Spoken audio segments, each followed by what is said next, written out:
ஷாஷராவின் audio novels உங்களை அன்புடன் வரவேற்கிறது. ஷாஷராவின் நிலவே தேயாதே பாகம் 4 நிறைவு பகுதி.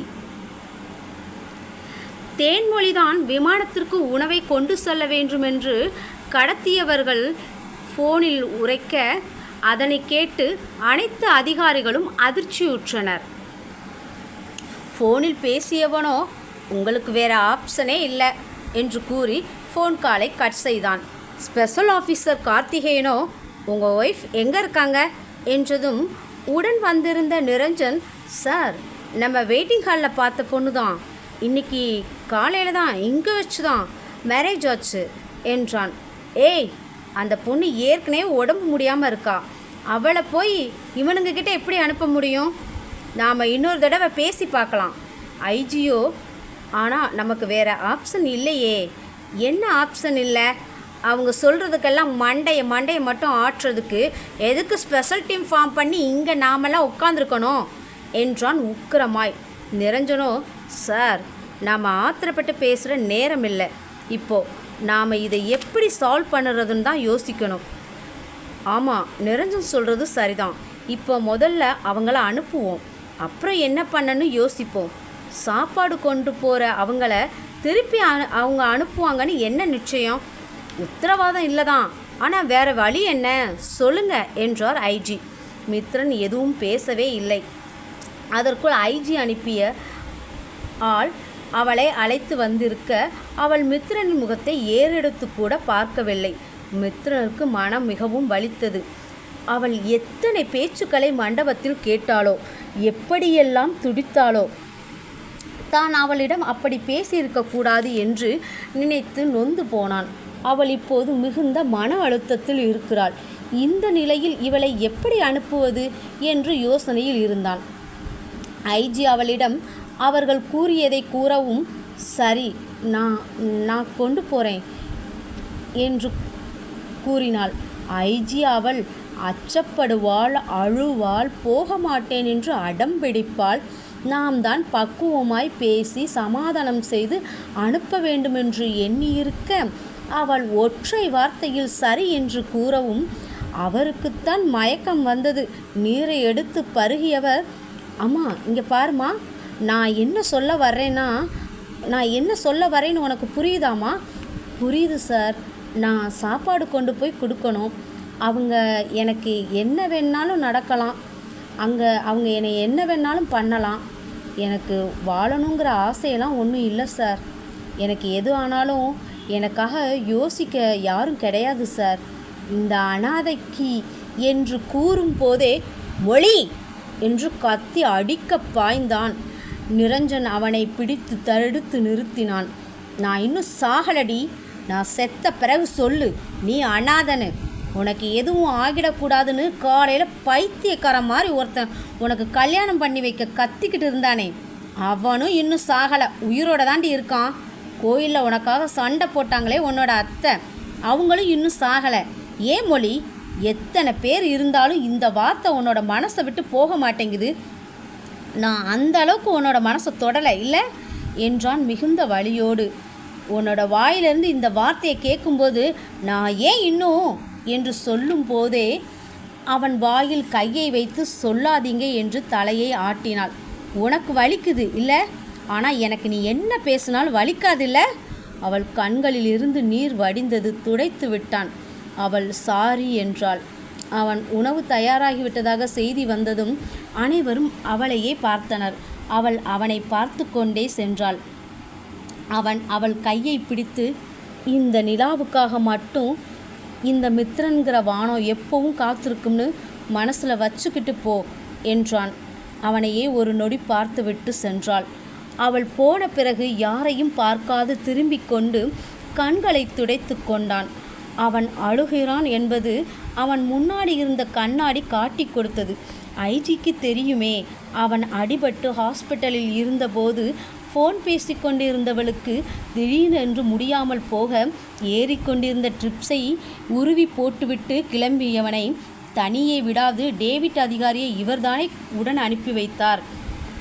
தேன்மொழியை காணும் வரை அவன் தவித்த தவிப்பும், அவளை கண்டதும் கண்களில் வழிந்த காதலும் இன்னும் தன் கண்களை விட்டு அகழவில்லை என்று டேவிட் அடிக்கடி கூறுவானே என எண்ணினார். டேவிட் கார்த்திகேயனிடம் மித்ரன் தேன்மொழி பற்றி கூறினான். அவனுக்குமே அவளை அனுப்புவது துளி கூட விருப்பமில்லை. உலகமறியா பெண்ணை இப்படி உலகம் தேடும் தீவிரவாதிகளிடம் அனுப்பும் கையறு நிலையை எண்ணி வெட்கித்தான் போனான். அவள் கண்களில் தெரிந்த அவன் மீதான காதல், உனக்காக எதுவும் செய்வேன் என்று கூறிய செய்தி இவனுக்குமே புரியத்தான் செய்தது. நிரஞ்சன் மித்ரனின் தோளினை தட்டி கொடுத்து, உங்கள் மிஸ்ஸஸ்க்கு ஒன்றும் ஆகாது, உங்களுக்காக அவங்க கண்டிப்பாக அவங்கள காப்பாற்றிப்பாங்க, அது மட்டும் இல்லை, நமக்கு இந்த பிரச்சனையை தீர்க்க வழியும் கண்டுபிடிச்சிட்டு வருவாங்க. எப்படி சொல்கிறீங்க? என்னோட உள்மனசு சொல்லுது சார். எங்கேயோ நடக்க வேண்டிய உங்கள் கல்யாணம் இங்கே நடக்க வேண்டிய அவசியம் என்ன சொல்லுங்கள்? கடவுள் நமக்காக அனுப்பியிருக்காங்க. நமக்கு காட்டியிருக்கிற வழி உங்கள் wife. Don't worry, just relax என்று தலையை ஆட்டினான். விமான படிக்கட்டுகளில் ஆட்கள் உணவினை வைக்க இவள் அழுது கொண்டே அதனை விமானத்திற்குள் ஒவ்வொன்றாக எடுத்துச் சென்றாள். அனைத்தையும் உள்ளே வைத்துவிட்டு, நான் போகட்டுங்களா சார் என்று அங்கிருந்த ஒருவனிடம் கேட்டாள். அவன் அவளை ஒரு பார்வையாலே அளந்தான். கழுத்தில் புது தாலி, கல்யாணம் நடந்த விதம் அவனும் அறிவான்தானே. அழுது அழுது வீங்கிய கண்கள், சோர்ந்த முகம், உயிரை வெறுத்து நிற்கும் அவளின் விழிகளையே பார்த்தான். இதெல்லாம் எல்லோருக்கும் கொடுத்துட்டு கிளம்பு. நானா? ஆமாம், நீதான். உங்ககிட்ட சாப்பாடு கொடுக்க மட்டும்தான் சொன்னாங்க என்று திக்கி திணறி கூறியவளை எல்லோரையும் சுற்றி ஒரு பார்வை பார்த்தவள், நிறைய பேர் இருக்காங்க, எல்லோருக்கும் கொடுக்க நேரமாகுமே, இன்னொரு விமானத்துலேயும் நான் தான் கொடுக்கணும்னு சொன்னீங்களாமே, அங்கே கொடுக்க நேரமாகும்ல என்றாள்.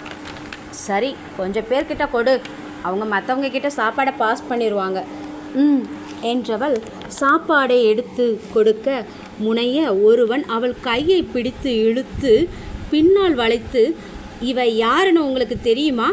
த great police officer DCP Mithran சாரோட மனைவி. இன்னைக்கு காலையில் கொஞ்ச நேரம் முன்னாடி தான் விமான நிலையத்துக்கு வெளியே மேரேஜ் நடந்துச்சு. புது பொண்டாட்டிய கல்யாண விருந்து கொடுக்க அனுப்பியிருக்கார் உங்கள் புது டிசிபி மித்ரன் சார். எத்தனை மேரேஜில் கல்யாண பொண்ணை விருந்து கொடுப்பாங்க. உங்களுக்கு அந்த அதிர்ஷ்டம் எங்களால் கிடச்சிருக்கு. என்ஜாய் பண்ணுங்க. ஆனால் நாங்கள் எல்லோரும் ஸ்பெஷல் இல்லையா உங்களை விட? அதனால் கல்யாண பொண்ணு தான் எங்களுக்கு விருந்து என்றான். அவள் பதறி அவனை விட்டு விலக, ஏய் எங்கே ஓடுற, வா என்று கையை பிடித்து இழுக்க, அங்கிருந்த பயணிகளில் ஒருவன் அவளை பிடித்து இழுத்தவனின் கைகளை தட்டிவிட்டு அவளை அவனுக்கு பின்னால் இழுத்து மறைத்து கொண்டான். அவன் முதுகில் சாய்ந்து முகம் புதைத்து அழுதாள். டேய் போய் உட்காருடா, உங்கள் கோரிக்கையை கவர்மெண்ட் கிட்ட சொல்லிட்டீங்கல்ல, அப்புறம் எதுக்கு இந்த பொண்ணுக்கிட்ட இப்படி நடந்துக்கிறீங்க? அவன் மேலே கை பட்டுச்சு, உன்னோட உடம்புல உயிர் இருக்காது என்றான் அந்த பயணிகளில் ஒருவன். ஏய் நீயே உயிரோடு இருக்க போகிறதில்ல என்று துப்பாக்கியால் அவனை சீட்டில் தள்ளினான். இன்னொரு பயணி அவளை தனக்கு பின்னால் இழுத்து காப்பாற்ற முயன்றான். இப்படி ஒவ்வொருத்தரும் அவளை சீண்ட நினைக்க பயணிகளில் ஒவ்வொருவரும் கொதித்தனர். நிலைமை மோசமாவதை உணர்ந்து முதலில் அவளிடம் பேசிய தீவிரவாதி, போதும் நிறுத்துங்க, நம்ம நோக்கம் இது இல்லையே, டிசிபி மித்ரன் தானே நம்ம தலைவர்களை உள்ளே பிடிச்சி போட்டது, இப்போ அவன் பொண்டாட்டியை காப்பாற்ற முடியாமல் நாண்டுக்கிட்டு தொங்கட்டும் என்றான். அவனை கெட்ட வார்த்தையில் திட்ட அங்கிருந்த ஒருவன் அவனை ஓங்கி அறைந்தான். அறைந்தவனை சுடப்போக, முட்டாள், அவன் உடம்புல பாம் இருக்கு, ஏய் பேசாமல் போய் உட்காரு, இல்லை இவளை ஷூட் பண்ணிடுவோம் என்று கூறவும் அவன் அமைதியாக அமர்ந்தான். அவன் உணவை கொடுத்துவிட்டு பைலட்டிற்கு கொடுக்கச் சென்றாள். அங்கே இருவர் துப்பாக்கியுடன் நிற்க பைலட் சிவராமனும் கோ பைலட் கண்ணனும் அமர்ந்திருந்தனர். அவர்களுக்கு உணவை கொடுத்துவிட்டு டாய்லெட் சுத்தம் செய்ய சொல்லவும் அவள் திருதிருவென்று விழிக்க அங்கிருந்த ஏர்கோஸ்ட் அவளுக்கு உதவி புரிந்தாள். பின் அடுத்த விமானத்திற்கு சென்று உணவை கொடுத்தாள். அங்கே இது போன்ற சித்திரவதை இல்லை. அவளுக்கு. ஆனால் அவள் நடந்து செல்லும்போது கால் வைத்து விழ வைத்து கொண்டே இருந்தனர். உங்கள் டிசிபினால் கட்டுன பொண்டாட்டி கண்ணு முன்னாடி சித்திரவதைப்படுறதையே வேடிக்கை மட்டும்தான் பார்க்க முடியுது. இதில் உங்களை எங்கே காப்பாற்ற போகிறாரு என்று கூறி கை கட்டி சிரித்தனர். பயணிகள் அனைவரும் அவளை பாவமாக பார்த்தனர். கழுத்தில் இருந்த தாலி சொல்லியது சற்று முன்தான் திருமணம் ஆகியிருக்கிறது என்று. அவர்களால் கீழே விழுந்தவளை தூக்கிவிடத்தான் முடிந்தது. சிறு பிள்ளைகளுக்கு பால், பிஸ்கட், பழம் என பார்த்து பார்த்து எடுத்து கொடுத்தார். சிறு கைக்குழந்தை யார் தூக்கியும் அழுகையை நிறுத்தவே இல்லை. குழந்தைக்கு பால் கொடுங்க என்றால் அப்பெண் அந்த குழந்தையின் தாயார் அழுது கொண்டே கொடுத்தும் நிறுத்த மாட்டேங்கிறாங்கங்க. இப்படியே தொடர்ந்து அழுதா அவளுக்கு ஏதாவது ஆயிடுமோன்னு எனக்கு ரொம்ப பயமாக இருக்குது. நான் ரொம்ப கஷ்டப்பட்டு பெற்று எடுத்து ஊருக்கு வந்து இப்படி மாட்டிக்கிட்டு நிற்கிறேன் என்றால் அழுது கொண்டே. அக்குழந்தையை தேன்மொழி வாங்கி தோள் மீது போட்டு தட்டி கொடுத்து தாலாட்டு பாடி உறங்க வைத்தாள். அதற்குள் குழந்தையை பெற்றவள் பாத்ரூம் சென்று வந்து உணவை உண்டு முடித்தாள். தாலாட்டை முடித்து தூங்க வைத்து அந்த பெண்ணிடம் குழந்தையை கொடுத்தாள். குழந்தைக்கு வெந்நீர் வேணா கொடுக்கணும்னா கொடுங்க என்று கூறிவிட்டு தீவிரவாதி அருகே வந்தவள் நான் போகட்டுமா என்றாள். பைலட், கோபைலட் உள்பட பயணிகளுடன் அமர வைக்கப்பட்டிருந்தனர். தமிழ் மொழி தெரிந்தவர்களுக்கு மட்டுமில்லை, அவளின் பாடல் அனைவருக்குமே இறுக்கமான அந்த சூழ்நிலையை இலகுவாக்கியது. தீவிரவாதி அவளை போகச் சொல்லியவன் மறுபடியும் நீ மட்டும்தான் வரணும் என்று கூறினான். அவள் என்று தலையை மட்டும் ஆட்டினாள். எங்கூட வரியா? நான் உன்னை அந்த டிசிபியோட நல்ல முறையில் பார்த்துக்கிடுவேன் என்று கூறி சிரித்தான். அவள் அழுதபடியே அவனை முறைத்து விட்டு சென்றாள். அவன் குறும்பாய் சிரித்தான். போகும் அவளை நோக்கி சத்தமாக, உன் அருமை தெரியாதவங்கிட்ட நீ எதுக்கு இருக்கணும்? நான் உனக்கு காலம் பூரா அடிமையாகவே இருக்கிறேன். என் கூடவே வந்துறேன். கொஞ்சம் யோசிச்சு அடுத்த முறை வரும்போது உன்னோட முடிவை சொல்லு. என்ன புரியுதா என்றான். அவள் விறுவிறுவென்று ஓடுதளத்திலிருந்து வேகமாய் ஓடி விமான நிலையத்திற்குள் சென்றாள். மித்ரன் அவளை அணைத்து ஒன்றுமில்ல, ரிலாக்ஸ் மொழி ரிலாக்ஸ் என்று கூறி முதுகை வருடையபடியே ஆறுதல் கூறினான். அவள் உடம்பெல்லாம் நடுங்கியது. அப்பட்டமாய் தெரிந்தது. முதலமைச்சர் அங்கு வந்து சேர்ந்தார். சார், நீங்கள் எதுக்கு வந்தீங்க என்று கார்த்திகேயன் கோபமாய் கேட்க, கார்த்திகேயன் நீங்கள் பேசுகிறது முதலமைச்சர்கிட்ட என்றார் ஐஜி அதை விட கோபமாக. எனக்கு கண்ணு நல்லா தெரியுது சார். நாம் தீவிரவாதிங்க பிடியில் இருக்கிறவங்கள மீட்க நினைப்போமா, இல்லை முதலமைச்சருக்கு பாதுகாப்பு கொடுக்க நினைப்போமா என்று கோபமாய் கேட்டான். முதலமைச்சரோ, நீங்கள் அவங்கள பற்றி யோசிங்க, என்னோட பாதுகாப்பை நான் பார்த்துக்கிறேன் என்றார். நான் இங்கே வந்தது அந்த பொண்ணை அவனுங்க டார்ச்சர் பண்ணினதை பார்க்க முடியாமல் தான் இங்கே வந்தேன். அவங்கள உயிரோடு பிடிக்கணும்னு எந்த அவசியமும் இல்லை. எந்த நாட்டுக்குனாலும் நான் பதில் சொல்லிக்கிறேன். நீங்கள் பயணிகளை மட்டும் பத்திரமா மீட்க என்ன வழின்னு யோசிங்க. எங்கே என்ன பெர்மிஷன் வாங்கணுன்னாலும் அதுக்காக நீங்கள் எதைக்கும் தாமதப்படுத்த வேண்டாம். நீங்கள் யார்கிட்டையும் பெர்மிஷன் கேட்க வேண்டிய அவசியமே இல்லை. அந்த பிரச்சனையை நான் பார்த்துக்கிறேன். அதுக்காக நீங்கள் எந்த ஸ்டெப்பும் தாமதப்படுத்த வேண்டாம். இதை சொல்லத்தான் நான் வந்தேன் என்றார் முதலமைச்சர் புகழேந்தி. ஆமாம், நம்ம மண்ணு பொண்ணு மேலே கை வைக்க நினச்ச அவனுங்களை என்று கோபத்தில் கை முஷ்டியை மடக்கி டேபிளில் குத்தினார். தேன்மொழிங்கிற பொண்ணு தனிப்பட்ட ஒரு டிசிபி ஒய்ஃபுங்கிறத தாண்டி உங்கள் அக்கா, தங்கச்சி, அம்மா இப்படி நம்ம வீட்டு பொண்ணு மேலே கை வச்சவனை என்ன செய்யணும்னு நினைப்பீங்களோ அதை செய்யுங்க. எவன் வந்தாலும் சரி, எந்த நாட்டுக்குனாலும் சரி, நான் பதில் சொல்கிறேன் என்றார். சார், உணர்ச்சி வசப்படாதீங்க. எப்படி சார் உணர்ச்சி வசப்படாமல் இருக்க சொல்கிறீங்க? அந்த பொண்ணை சித்திரவதை பண்ணி நமக்கே வீடியோ எடுத்து அனுப்புகிறான். எவ்வளோ நெஞ்செழுத்தம் இருக்கணும் அவனுங்களுக்கு. நீங்கள் என்ன வேணாலும் செய்யுங்க. நீங்கள் கொடுக்குற அடி இனி எவனுக்குமே தமிழ்நாட்டு பக்கம்னு இல்லை, இந்தியா பக்கமே தலை வச்சு படுக்கக்கூடாது என்றார் உக்கிரமாய். ஐஜி சல்யூட் வைத்து எஸ் சார் என்றார். அந்த பொண்ணு வந்தாச்சா? வந்துட்டாங்க சார் என்றான் டேவிட். மித்ரன் அறையிலிருந்து வெளியே வந்தவன் முதலமைச்சரை பார்த்ததும் சல்யூட் அடித்தான். அவர் அவன் தோளை தட்டி, உங்கள் ஒய்ஃப் ரொம்ப பயந்து போயிருப்பாங்க, எனக்கு புரியுது, நாம் பதிலடி எப்படி கொடுக்க போகிறோம் என்றார். சுற்றி பார்த்தான். சரவணன், ராகுல், நீங்கள் 2 பேரும் போய் அவங்க 4 பேரையும் இங்கே கொண்டு வர்றதுக்கான ஏற்பாட்டை எவ்வளோ சீக்கிரம் முடியுமோ அவ்வளோ சீக்கிரம் செய்யுங்க என்றான். கார்த்திகேயனோ, நோ மித்ரன், நம்ம எவ்வளோ கஷ்டப்பட்டு பிடிச்சிருக்கோம், ரொம்ப ஈஸியாக ஒப்படைக்க போகிறோம்னா ஐம் நாட் அக்ரீட். சார், உங்கள் ஒய்ஃபை இப்படி சித்திரவதை பண்ணியிருந்தா உங்களுக்கு தெரிஞ்சிருக்கும், வலிக்கும் என்றான் சரவணன். ராகுலோ, மித்ரன் சாரும் கஷ்டப்பட்டு தான் பிடிச்சாங்க, இப்போ இஷ்டப்பட்டா விடுறாங்க, 4 உயிரை விட 400 உயிர் பெருசுன்னு தானே விட சொல்கிறாங்க. நாம் எப்படியாவது உள்ளே புகுந்து அவங்கள அட்டாக் பண்ணினாலும் அந்த டைம் பாம்புன்னு ஒன்று இருக்கே, அத்தனை பேர் மேலேயும் கட்டி வச்சுருக்காங்களே, அதை எப்படி ரிமூவ் பண்ணுறது? ரிமூவ் பண்ணினாலும் அதை எப்படி டீஆக்டிவேட் பண்ண முடியும்? தேவையில்லாமல் எதுக்கு ரிஸ்க் என்றான். ஐஜியும் முதலமைச்சரும், ராகுல் சொல்கிறது சரிதான், விடுங்க கார்த்திகேயன், இனி நம்ம நாட்டு பக்கம் வராத அளவுக்கு சிறப்பை செஞ்சே அனுப்புவோம் என்றார்கள். உங்கள் ஒய்ஃப் எப்படி இருக்காங்க என்று மித்தனை பார்த்து முதலமைச்சர் கேட்டார்.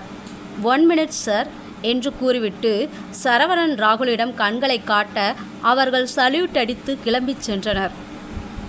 அவர்கள் சென்றதை உறுதிப்படுத்தி கொண்டு, சார், அவள் தூங்குறா, ரொம்ப அழுதா, எமோஷ்னல் ஆனால் மூச்சடைப்பு வந்துடும், அதான் கொஞ்சம் ரிலாக்ஸ் பண்ணி தூங்க வச்சுருக்கேன், அடுத்த தடவையும் அவளை தான் அனுப்பணும்னு சொல்லியிருக்காங்களே சார். ஆனால் எதனால் உங்கள் ஒய்ஃபை டார்கெட் பண்ணுறாங்க? அவள் கிராமத்து பொண்ணு, நாம் ஏதாவது டெக்னிக்கலாக சொல்லி கொடுத்து ஷார்ட் டைமில் ட்ரைனிங் பண்ணாலும் அவளால் அதை புரிஞ்சுக்கிட்டு நம்மளோட பிளானை எக்ஸிக்யூட் பண்ண முடியாதுன்னு காரணம் சொன்னாங்க சார். ஓஹோ, ஆமாம், உங்கள் ஒய்ஃப் பாவம், ரொம்ப பயந்த சுவாபம்தான் சார். ஒரு ரெக்வஸ்ட், அந்த தீவிரவாதிகளையும் விடுறதுக்கு எவ்வளோ தாமதப்படுத்த முடியுமோ அவ்வளோ தாமதப்படுத்துங்க. சரவணன் ராகுல் செல்ஃபோன் ஆக்டிவேட் ஆகக்கூடாது, அதில் அவங்க கவனம் போகவே கூடாது, அவங்க இங்கே வரவே கூடாது. அதுக்கு என்ன செய்யணுமோ அதை நீங்கள் தான் சார் செய்யணும். அவர் பார்த்த பார்வையில், எஸ் சார், நீங்கள் நினைக்கிறது சரிதான், அவங்க தான் தீவிரவாதிகளுக்கு இன்ஃபார்மர், அவனுங்களை கொன்று புதைக்காமல் என்ன பண்ணிக்கிட்டு இருக்கீங்க? கண்டிப்பாக சாக வேண்டியவங்க தான் சார். ஆனால் இவங்க அழிவை பார்த்ததுக்கு அப்புறம் என்னோடய ஒய்ஃபை அவங்களுக்கு சாப்பாடு கொடுக்க சஜஸ்ட் பண்ணினதே இவனுங்க 2 பேரும் தான் சார். நீங்கள் இங்கே பாருங்கள், அவனுங்களை என்ன செய்யணும்னு சொல்லிட்டீங்கல்ல, நான் பார்த்துக்கிறேன். மித்ரன் முதலமைச்சராக சொல்லலை, ஒரு பொண்ணோட தகப்பனாக சொல்கிறேன். அந்த பொண்ணுக்கு எதுவும் ஆகாமல் பிளான் பண்ணுங்க என்றார் உருக்கமாக. எங்கள் பிளானே அந்த பொண்ணை வச்சு தான் சார். என்ன சொல்கிறீங்க சார்? நாங்கள் உள்ளே போகிறது பயணிகளுக்கு ரிஸ்க்கு, பயணிகளோட பயணிகளாக தீவிரவாதிகள் கலந்துருக்கவும் வாய்ப்பு இருக்குது. அதனால் பயணிகள்கிட்ட ஹெல்ப் கேட்கவும் முடியாது. குறிப்பிட்ட பயணிகளை மட்டும் செலக்ட் பண்ணி அவங்கக்கிட்ட நம்ம பிளானை சொல்லி எக்ஸிக்யூட் பண்ணுற முழு பொறுப்பும் அந்த பொண்ணோடது தான். ஒரு விமானத்தில் நடக்கிறது இன்னொரு விமானத்துக்கு தெரியாமல் இந்த சீக்ரெட் மிஷனை முடிக்க வேண்டியது அந்த பொண்ணு கையில் தான் இருக்குது. அப்புறம் எல்லாமே அந்த பொண்ணு பண்ணிடும், நீங்கள் மேடலை வாங்கி குத்திப்பீங்க. நோகாமல் நொங்கு திங்குறங்கிறது இதுதானா? இதெல்லாம் பாவையா என்றார் முதலமைச்சர். சார், நமக்கு வேறு ஆப்ஷன் இல்லை சார். இந்த பொண்ணு அவங்களுக்கு எதிராக செய்கிறது சின்னதாக தெரிஞ்சாலும் சிதைச்சிடுவானுங்க, தெரியும்ல சார். எங்கள் கிராமத்து பொண்ணுங்க தைரியத்தில் யாருக்கும் சளைச்சவங்க இல்லை, கண்டிப்பாக இதை முடிச்சு காட்டுவாங்க.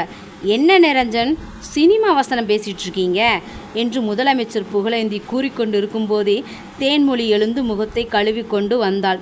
உங்கள் ஃபோன் அங்கேயே வச்சுட்டு வந்துட்டீங்க என்று மித்ரனிடம் ஃபோனை நீட்டியபடியே. அடுத்த உணவு வேளையும் வந்தது. அவள் உணவை எடுத்துக்கொண்டு செல்ல திரும்பி அனைவரையும் ஒரு பார்வை பார்த்துவிட்டு மித்ரனிடம் கண்களால் என்ன கூறினாளோ அவன் இமைகளை மூடி திறந்தான். சிவராமன் பைலட் இருந்த விமானத்திற்கு முதலில் சென்றாள். அவளிடம் முதலில் பேசிய தீவிரவாதி, பயப்படாத, உன்னைய எதுவும் செய்கிற நோக்கம் இல்லை எங்களுக்கு, எல்லோருக்கும் சாப்பாடு கொடு என்றான். அவள் கையெடுத்து அவனை கும்பிட்டு தலையை ஆட்டினாள். ஆனாலும் அவளின் கரங்கள் நடுங்கியது. எல்லோருக்கும் உணவை கொடுத்தாள். யாரிடமும் நின்று பேசவோ எதுவும் சைகை செய்யவோ இல்லை.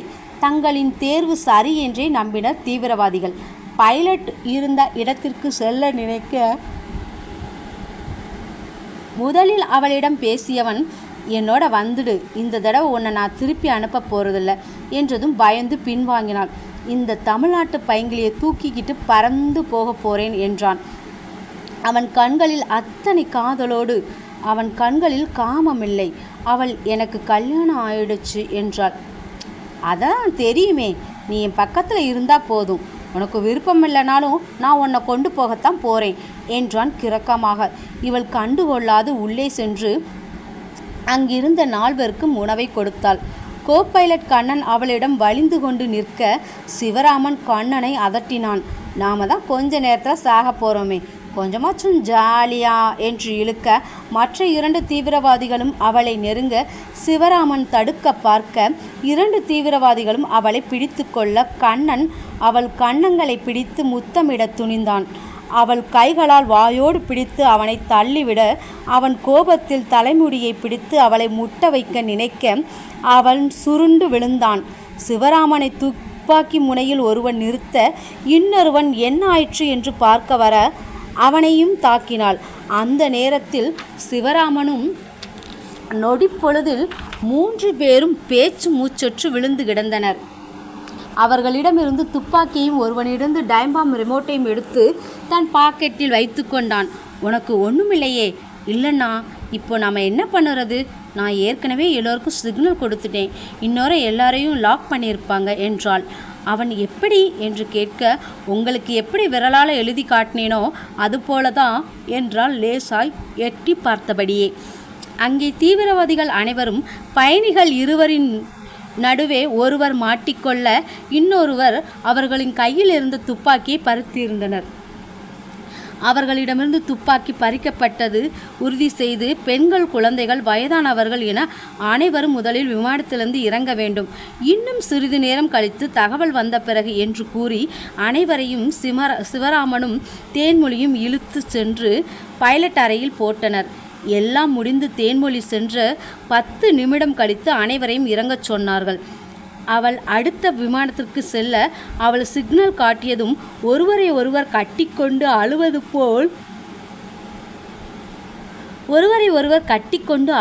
போல் பாசாங்கு செய்து தீவிரவாதிகளை அவர்களுக்கு நடுவே நிறுத்தினார்கள். மிக எளிதாகவே இங்கு அனைத்தும் முடிந்து பைலட் இருந்த இடத்தில் அடைத்து பூட்டினர். பின் அனைவரும் கீழே இறங்கி சென்றனர். விமானத்திலிருந்து இறங்குபவர்களின் மீது இருந்த டைம்பாம் நீக்க பாம்ப் ஸ்குவாட் தயாராக இருந்தார்.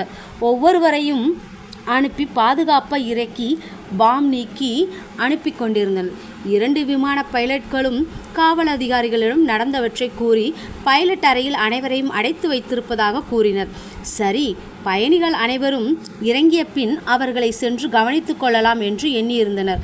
தேன்மொழியும் விமானத்தில் இருந்த ஏர்ஹோஸ்டும் பெண்கள், குழந்தைகள், வயதானவர்கள் என்று அனைவரும் இறங்க உதவி செய்து கொண்டிருந்தனர்.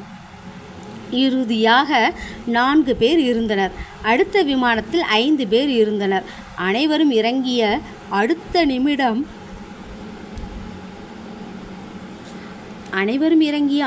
நிமிடம் தேன்மொழியும் வெளிநாட்டு பெண்ணதிபர் ஒருவர் பயணிகள் கூட்டத்தில் இறுதியாக இறங்கியவர்களில் 4 பேர் பிடித்து கொண்டனர்.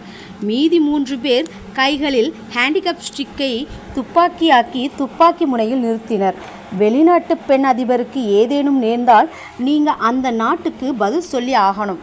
இந்த குழந்தை ட்ரீட்மெண்ட்டுக்காக வெளிநாட்டிலேருந்து வந்திருக்கு, ட்ரீட்மெண்ட்டுக்கு முன்னாடியே இறக்க போகுது. அப்புறம் டிசிபி மித்ரன் ஃபயர் ஆஃபீஸர் காவல் சிங்கத்தோட புது பொண்டாட்டி மானமும் உயிரும் கொஞ்ச நேரத்தில் போகுது. நல்ல லைவாக டெலிகாஸ்ட் பண்ணுங்க. காலையில் டிசிபி மேரேஜ் டெலிகாஸ்ட் பண்ணுனீங்களா? இப்போ இங்கே நடக்க போகிற இந்த காட்சியும் ஒளிபரப்பு பண்ணுங்க. பொண்டாட்டி மானத்தை காப்பாற்ற முடியாமல் நாண்டுக்கிட்டு சாகட்டும் இந்த டிசிபி. அப்புறம் வெளிநாட்டு பொண்ணு மானமும் பறக்க போகுது. இந்த நாட்டு அரசியல்வாதிகள் எல்லாம் மற்ற நாட்டுக்கு எப்படி பதில் சொல்கிறீங்கன்னு பார்ப்போம். எல்லாம் காரி துப்புவாங்க. புளியை முரத்தால் அடித்து விரட்டின தமிழ்நாட்டு பைங்கிலி மானம் முதல்ல பறக்கட்டுமா, இல்லை கன் பாயிண்டில் எதிரிகளை சுட்டு வீழ்த்துற வெளிநாட்டு புறா மானத்தை முதல்ல பறக்க விடவா? சொல்லுங்க முதலமைச்சர் புகழேந்தி அவர்களே என்று தேன்மொழியின் புடவையில் ஒருவன் கை வைக்க இன்னொருவன் வெளிநாட்டு பெண் அதிபரின் புடவையில் கை வைத்தான். அந்த வெளிநாட்டு பெண் அதிபரை பார்த்து, இந்திய கலாச்சாரம் உங்களுக்கு ரொம்ப பிடிக்குமாமே, பெண்களை மானவங்கம் செய்கிறவங்கள உறவே இல்லாதவங்கன்னாலும் இந்த நாட்டு ஆண்கள் கொதிச்சு எழுந்து வந்து காப்பாற்றுவாங்களாமே, இங்கே எத்தனை ஆம்பளைங்க இருக்காங்கன்னு நாங்களும் பார்க்குறோம் என்றனர். சொல்லுங்க, யாரை முதல்ல ஷோ காட்ட சொல்ல? சரி, வெளிநாட்டு புறாவையே முதல்ல பார்க்கலாம் என்றான் அங்கிருந்த ஒரு தீவிரவாதி. டேய், பொண்ணுங்க மேலே கையை வச்சுட்டு நீ உயிரோடு தப்பிடுவியா? எங்களை கொன்னுடுவீங்க. ஆனால் அதுக்கு முன்னாடி இவங்க 2 பேர் எல்லார் முன்னாடியும் துணியே இல்லாமல் என்று கூறும்போதே, ஏய், அவங்க மானத்தை பறிக்கும் முன்னாடி உன்னோட உயிரை எடுத்துருவாங்க. எங்கள் மண்ணு பொண்ணை என்னடா நினச்ச? ஈஸியாக தொற்றுவியா என்று கார்த்திகேயன் கத்தினான். எங்களை நம்பி இந்த மண்ணுக்கு வந்த பொண்ணையும் எதுவும் செய்ய விட மாட்டோம் என்றார் முதலமைச்சர். தீவிரவாதிகள் 7 பேரும் சிரித்தனர். 2 பேர் ட்ரெஸ்ஸையும் ஒன்றாவே கிழிச்சு எறிங்கடா என்றான் ஒருவன். டேய், முதல்ல டிசிபி ஒய்ஃபை கொஞ்சிக்கிடலாம் என்றான் ஒருவன். மித்ரன் கைகளை முறுக்கி கொண்டு, ஏய், முதல்ல சரணடைங்க, உயிராவது மிஞ்சும், அவ கிராமத்து பொண்ணுடா. ஆனா என்ன என்று கூறும்போதே, ஆனா என்ன டிசிபி, உன் பொண்டாட்டி பாஞ்சு வந்து எங்களை கொன்னுடுவாளோ என்று தேன்மொழியை துப்பாக்கியால் எதிர்பாராத நேரத்தில் ஓங்கி அடித்தான் ஒருவன். அவள் வாயெல்லாம் கிழிந்து ரத்தம் கொட்டியது. மீடியாக்கள் வீடியோ எடுத்து கொண்டிருந்தனர். அந்த குழந்தையை ஒருவன் தூக்கி போட்டு கீழே விடப்போக பெற்றவர்கள் சுற்றி இருந்தவர்கள் அனைவருமே பதறினர். மேலே போன குழந்தை கீழே விழவில்லை, தேன்மொழியின் கைகளில் இருந்தது.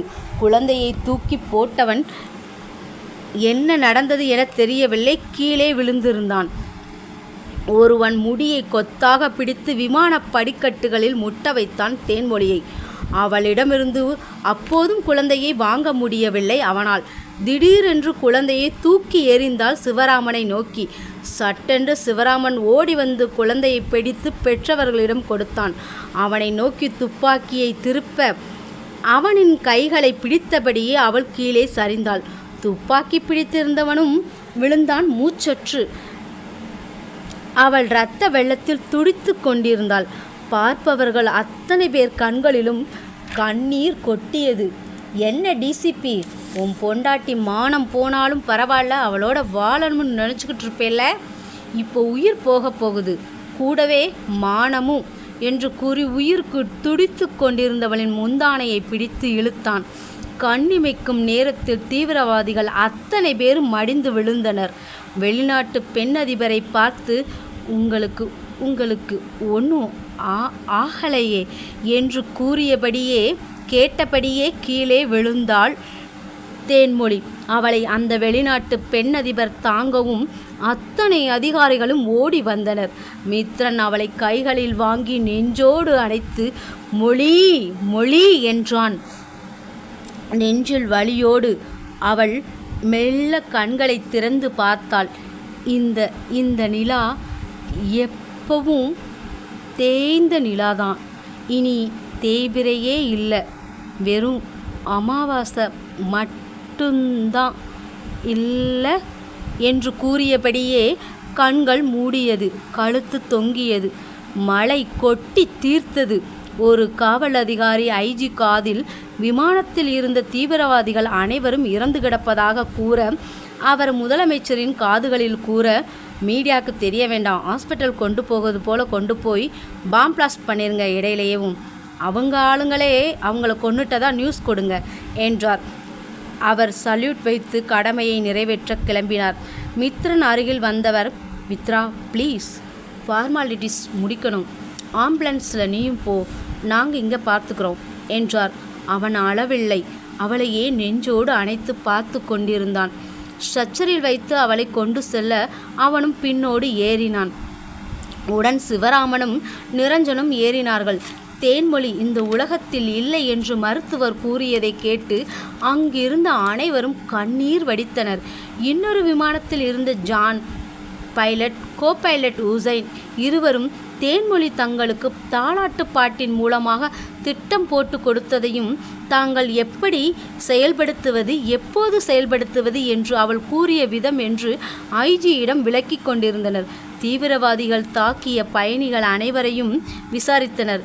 தேன்மொழி தங்களுக்கு முதுகில் விரலால் எழுதி காட்டியதை கூறினர்.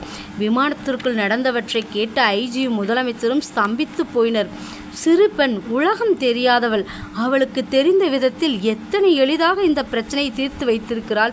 ஆனால் தங்களால் அவளை காப்பாற்ற முடியவில்லையே என கண் கலங்கினர். வெறும் சோகமாக இருந்தனர். கண் கலங்கினர். ஆம்புலன்ஸில் ஏற்றியபடியே அழுது கொண்டே இங்கே காவல் அதிகாரிகள் அனைவரும் கூடியிருந்தனர்.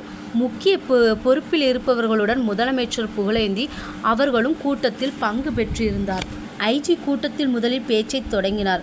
விமான கடத்தலில் நடந்த நிகழ்வை பற்றி மிஸ்டர் கார்த்திகேயன் விளக்கம் கொடுப்பார் என்று கூறி இருக்கையில் அமர்ந்தார்.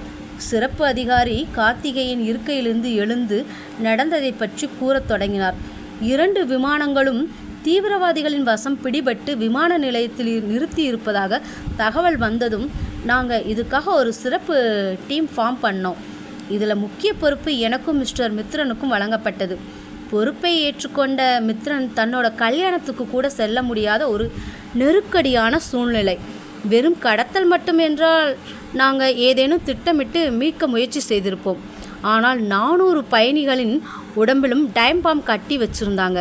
ஸோ எங்களுக்கு என்ன செய்யன்னு தெரியாமல் யோசனையில் இருந்தோம். டைம் பாம் ரிமூவ் பண்ணினாலும் டீஆக்டிவேட் பண்ணுறது ரொம்ப கஷ்டம் மட்டும் இல்லை, டீஆக்டிவேட் பண்ணவே முடியாது அந்த மாதிரி ஃபார்மை என்பதுதான் உண்மை. அந்த பாம் மொத்தமும் வெடிச்சா சுற்றி 100 கிலோமீட்டர் தூரத்திற்கு புல் பூண்டு கூட முளைக்காது. எத்தனை லட்சம் பேரோட உயிர் போகும்னு கணக்கே இல்லை. இந்த நிலையில் எங்களுக்கு என்ன முடிவெடுக்கன்னு தெரியாமல் குழப்பத்தில் இருந்தோம். அப்போதான் மித்ரன் சாரோட மேரேஜ் விமான நிலையத்துக்கு வெளியில் நடந்துச்சு. உங்களுக்கு தான் தெரியுமே.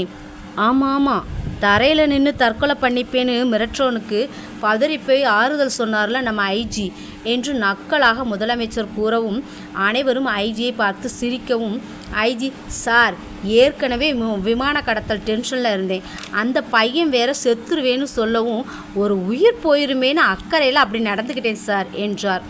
அதெல்லாம் யாருப்பா தப்பாக சொல்லலை, உலகம் பூரா டெலிகாஸ்ட் ஆகியிருக்கு அந்த நிகழ்ச்சி. எல்லார் மேலேயும் அக்கறை உள்ளவங்க தமிழ்நாட்டு காவல் அதிகாரிகள்னு உங்களால் பெருமை தான் போங்க என்றார் முதலமைச்சர். ஐஜிக்கு மிகவும் பெருமையாக இருந்தது. அதனை பார்த்த முதலமைச்சரோ, கஷ்டப்பட்டு கல்யாணம் பண்ணி வச்சது அந்த பையன் பொன்ராசு. ஆனால் பாரு, அந்த சூழ்நிலையில் கூட ஒரு பொண்ணோட உயிரை காப்பாற்ற டிசிபி மித்ரன் சாரோட கல்யாணத்தை ஐஜி தலைமை தாங்கி நடத்தி வச்சாருன்னு பேரும் புகழும் உமக்கு கிடச்சிருக்கியா, வாழ்வுதான்யா. ஆனால் ஒன்றுயா, அந்த பிள்ளைக்கு ஏதாவது ஆச்சுனாலும் அப்புறம் மித்ரன் ஒய்ஃபுக்கிட்ட ஏதாவது ஃப்யூச்சரில் பிரச்சனை பண்ணாலும் அந்த பையன் நீ தாயா தாலி எடுத்து கொடுத்து கட்ட சொன்ன, வந்து நியாயத்தை கேளையான்னு உம்ம சட்டையை தான் பிடிப்பான். எதுக்கு சார் ஏன் சட்டையை பிடிக்கணும் என்று ஐஜி அதிர்ச்சியுடன் கேட்க, கார்த்திகேயனும் சும்மா இல்லை சார், மீடியாவோட வந்து நிற்பான் என்றதும் ஐஜி முகம் பீதியானது. அனைவருமே அதனை பார்த்து சிரித்து கொண்டனர். பின் கார்த்திகேயன் ஓகே, ஜோக்ஸ் அப்பார்ட் என்று கூறிவிட்டு, உங்கள் எல்லாருக்குமே எப்படி பாம் டீஆக்டிவேட் பண்ணினாங்க, விமானத்துக்குள்ளே எப்படி தாக்குதல் நடந்துச்சு, எப்படி எல்லாரையும் காப்பாற்றினோம்னு நிறைய கேள்விகள் இருக்கும். விமானத்துக்கு வெளியே நடந்ததை எல்லாருமே கண்கூட பார்த்தீங்க, லைவ் பார்த்தோம். ஸோ உள்ளே என்ன நடந்துச்சுன்னு நான் சொல்கிறேன். மித்ரன் சாரோட ஒய்ஃபு மிஸ்ஸஸ் தேன்மொழி தான் விமானத்துக்கு உணவு கொண்டு வரணும்னு தீவிரவாதிகள் சொன்னதும் எங்கள் எல்லாருக்குமே அதிர்ச்சி. பெருசாக படிப்பறிவில்லாத ஒரு அப்பாவி கிராமத்து பொண்ணை எப்படி அனுப்புறது? அவங்கள வச்சு நாம் எந்த பிளானும் போடவும் முடியாது. அது மட்டும் இல்லை, அவங்க ஏற்கனவே மேரேஜ் நடந்த விதத்தில் ரொம்ப மன உடஞ்சு போயிருந்தாங்க. உள்ளே என்ன நடக்குதுன்னு தெரிஞ்சுக்க இருந்த ஒரே வழி இந்த சாப்பாடு கொண்டு போகிற சாக்கு தான். ஆனால் அதையும் அவங்க மிஸ்ஸஸ் தேன்மொழி தான் கொண்டு வரணும்னு சொல்லி எங்களுக்கு மொத்தமாக எந்த வழியும் இல்லாமல் பண்ணிட்டாங்க. முதல் தடவை மிஸ்ஸஸ் தேன்மொழி உணவுப் பொருளை கொண்டு போகும்போது எங்கள் எல்லோருக்குமே இப்படி கையாளாகாத நிலைமையில் ஒரு அப்பாவி பொண்ணை தெரிஞ்சே நாம் பலி கொடுக்க போகிறோம்னு வேதனையாக இருந்துச்சு. அப்போதான் மேரேஜ் ஆன பொண்ணு அவங்களுக்கு எத்தனை எதிர்பார்ப்புகள் இருந்திருக்குமோ இந்த திருமணத்தை எண்ணி. இனி உயிரோட வருவோமான்னு தெரியாத நிலைமையில அவங்க போனாங்க. மித்ரன் சாரோட மன வலிமையை பாராட்டியே ஆகணும். அவர் நினச்சிருந்தா மேரேஜ் ரீசன் காட்டி கண்டிப்பாக நல்ல விதமாக மேரேஜ் பண்ணியிருக்கலாம். ஆனால் அவர் தன்னோட வாழ்க்கையவே இந்த விஷயத்தில் பணயம் வச்சார். நம்ம எல்லோருக்குமே இது ஒரு வேலை. அவர் இதை வேலையாக மட்டும் பார்த்துருந்தா கண்டிப்பாக அவங்க ஒய்ஃபுக்கு இப்படி ஒரு நிலைமை வந்திருக்காது. மிஸ்டர் மித்ரன் ஒரு மனுஷனாக யோசித்தார். லட்சக்கணக்கான உயிர்களை காப்பாற்ற அவரோட ஆசை மனைவி, அவரோட உயிரான மனைவி, அவரோட வாழ்க்கை அவங்க தான். அப்படிப்பட்ட மனைவியையும் பணையம் வச்சு இன்றைக்கி எல்லாரையும் மீட்டெடுத்திருக்கிறோம் என்று கார்த்திகேயன் கூறிய அந்த நொடி அத்தனை பேர் முகத்திலும் அப்படி ஒரு சோகம். சற்று நிதானித்து கார்த்திகேயன் பேச ஆரம்பித்தார். மிஸ்ஸஸ் மித்ரன் விமானத்திற்கு சென்ற பிறகு மித்ரன் சாருக்கு மட்டுமில்லை, அங்கே இருந்த எங்கள் எல்லாருக்குமே அத்தனை தவிப்பாக இருந்துச்சு. அதுவும் அவங்கள உள்ள டார்ச்சர் பண்ணி அதை வீடியோ எடுத்து எங்களுக்கு அனுப்பின அப்போது அதை பார்த்து எங்களுக்கு அத்தனை ஆத்திரம், கோபம், உள்ளுக்குள்ளே எரிமலை குழம்பாக கொதிச்சுக்கிட்டு இருந்துச்சு. ஆனால் மித்ரன் சாரோ சலனமே இல்லாமல் அந்த வீடியோவை பார்த்தார். உண்மையிலேயே எனக்கு அத்தனை கோபம் வந்தது. என்ன மனுஷன் இவன், இந்த பெண்ணு இவனுக்காக போய் இப்படி சித்திரவதைப்படுறா, ஆனால் இவன் ஏதோ படம் பார்ப்பது போல பார்க்குறானே என்று தோன்றியது. நான் அவரிடம் அதை கேட்கவும் செய்தேன். என் வேலையை அவ செய்கிறா, அவளுக்கு ஏதாவது ஆனால் ஒரு கணவனா அவளுக்கான காரியங்களை செய்த அடுத்த நொடி இந்த மித்ரனும் அவளோட உலகத்துக்கு போயிடுமா அப்படின்னு சொன்னார். அந்த இடத்துல கணவன் மனைவி இருவருக்குமே லட்சக்கணக்கான மக்களின் உயிர்கள் மட்டுமே பெரிதாக தெரிஞ்சது. ஒருவரின் மீது ஒருவருக்கு இருந்த அந்த காதல் அவர்களை எப்படியாவது வாழ வைக்க வேண்டும் என்று கடவுளிடம் என்னால் அந்த நிமிடம் வேண்டத்தான் முடிந்தது என்று கூறும்போதே கார்த்திகேயன் கண்களில் இருந்து சில கண்ணீர் துளிகள் விழுந்தது. ஐஜி எழுந்து கார்த்திகேயனை தோளோடு அணைத்து தட்டி கொடுத்தார். மீண்டும் பேச்சை தொடர்ந்தார். கிராமத்து பெண், டெக்னாலஜி அறிவு இல்லாதவள். நம்மால் அவளை ட்ரெயின் பண்ணி அவங்களுக்கு எதிராக எதுவும் செய்ய முடியாது என்று அவர்கள் மிஸ்ஸஸ் தேன்மொழியை தேர்ந்தெடுத்தனர். அதுதான் நமக்கு கடவுள் ஏற்படுத்தி கொடுத்த வழி. நடந்து கொண்டிருந்த பிரச்சனைக்கு தீர்வாய் இருந்தார் மிஸ்ஸஸ் தேன்மொழி. அங்கே இருந்த மத்திய பாதுகாப்புத்துறை அமைச்சர், என்ன அந்த பெண் தீர்வா, என்ன சொல்கிறீங்க? ஆமாம் சார், அவர்தான் இந்த பிரச்சனையை இத்தனை எளிதாக யாருக்கு எந்த பாதிப்பும் இல்லாமல் முடித்து வைத்தது. எப்படி சொல்கிறீங்க? அதை சொல்லத்தானே நாம் எல்லாம் கூடியிருக்கோம். அவங்க முதல் தடவை போயிட்டு வந்தப்போ மித்ரன் சார் அவங்கள ரிலாக்ஸ் பண்ணி ஒரு தனி அறைக்கு கூட்டிக்கிட்டு போனாங்க. அப்போது நான் என்னோடய ஃபோனில் அவங்க பேசுகிறத கேட்குற மாதிரி ஏற்பாடு பண்ணியிருந்தேன். ஐஜியோ கோபமாய், என்ன கார்த்திகேயன், ஒரு ஹஸ்பண்ட் அண்ட் ஒய்ஃப் பேசுகிறத கேட்குற அளவுக்கு சீப்பான பர்சனா நீங்கள்? அவங்க கண்டிப்பாக ஹஸ்பண்ட் அண்ட் ஒய்ஃப் ரிலேஷன்ஷிப்பில் பேச மாட்டாங்கன்னு நம்பிக்கையில் தான் சார் அந்த ஏற்பாட்டை பண்ணினேன். முதலமைச்சரோ ஐஜியிடம், கூல்டவுன் சார், அவங்க சொல்ல வர்றதை கேளுங்க, சொல்லுங்கள் கார்த்திகேயன் என்றார். அப்போது அந்த பொண்ணு சொன்னதை கேட்டு எனக்கு பயங்கர ஷாக். எப்படி இதை சரி பண்ணன்னு தெரியாமல் நிற்கும்போது அந்த பொண்ணோட பேச்சு எனக்கு புது தைரியத்தை கொடுத்துச்சு. ஆனால் அந்த பொண்ணை தான் இதுக்காக நம்ம பலியாடா அனுப்ப போகிறோம்னு நினைக்கும் போதே வேதனையாக இருந்துச்சு. என்னையா சொல்கிற? அப்படி என்ன தான் அந்த பொண்ணு சொன்னது? இன்னைக்கு அந்த பொண்ணை காப்பாற்ற முடியாமல் போச்சே என்று விரக்தியாய் கூறினார் மத்திய பாதுகாப்புத்துறை அமைச்சர். முதலமைச்சரும் வேதனையோடு அமர்ந்திருந்தார். அவருக்குத்தான் தெரியுமே அவள் பலியாக்கப்பட்டது. ஒரு விமானத்தில் மொத்தம் 20 தீவிரவாதிகள் வீதம் இருந்தனர். பயணிகளோ 200 பேர், பைலட், கோபைலட், விமான பணிப்பெண் தவிர்த்து. அவங்க கையில் துப்பாக்கி இருக்குது. அந்த டைம் பாம் எல்லாம் சின்ன சின்ன பொருளை கொண்டு போய் விமானத்துக்குள்ளே வச்சு அசம்பிள் பண்ணியிருக்காங்க. டைம் பாம் பற்றி கவலைப்பட தேவையில்லை, அதை நான் டீஆக்டிவேட் பண்ணிட்டேன். ஆனால் பயணிகளாக தீவிரவாதிங்க கலந்துருப்பாங்கன்னு நினைக்கிறேன். அதனால் பாம் டீஆக்டிவேட் ஆன விஷயம் தெரிய வேண்டாம். அவங்கள பொறுத்த வரைக்கும் அதை ஆக்டிவேட்டில் இருக்கிற மாதிரி தான் காட்டும். ஸோ நமக்கு அது ப்ளஸ் பாயிண்ட் தான். இப்போ நான் குறிப்பிட்ட பயணிகளை செலக்ட் பண்ணி 2 பேராக ஒரு தீவிரவாதியை லாக் பண்ண சொல்லி 3வது ஆள் துப்பாக்கி அவங்கக்கிட்ட இருந்து பறிக்க சொல்லியிருக்கேன். இந்த தடவை நான் போகும்போது அவங்களுக்கு சிக்னல் கொடுத்ததும் அவங்க பிளானை எக்ஸிக்யூட் பண்ணுவாங்க. பயணிகள் பத்திரமா விமானத்தை விட்டு கீழே இறங்கிடுவாங்க. பயணிகளாக இருக்கிற தீவிரவாதிங்க பிரச்சனை வரும். அதுவும் விமானத்துக்கு வெளியே வர்ற மாதிரி நான் பார்த்துக்கிடுறேன். விமானத்துக்கு வெளியே நீங்கள் தான் பார்க்கணும் என்றால் மித்ரனிடம். இதனை கேட்டதும் மித்ரன் அதிர்ச்சி, ஆச்சரியம் என பல உணர்ச்சி கலவையில் இருந்தான். ஃபோனில் கேட்டுக்கொண்டிருந்த கார்த்திகேயன் அதிர்ச்சியின் விளிம்பில் இருந்தான். மொழி, நீ எப்படி இதெல்லாம் என்று திக்கி திக்கி கேட்டான். நான் எம்டெக் முடிச்சிருக்கேன். நிறைய கடத்தல், பாம் பிளாஸ்ட்னால் நிறைய உயிர்கள் போகுது.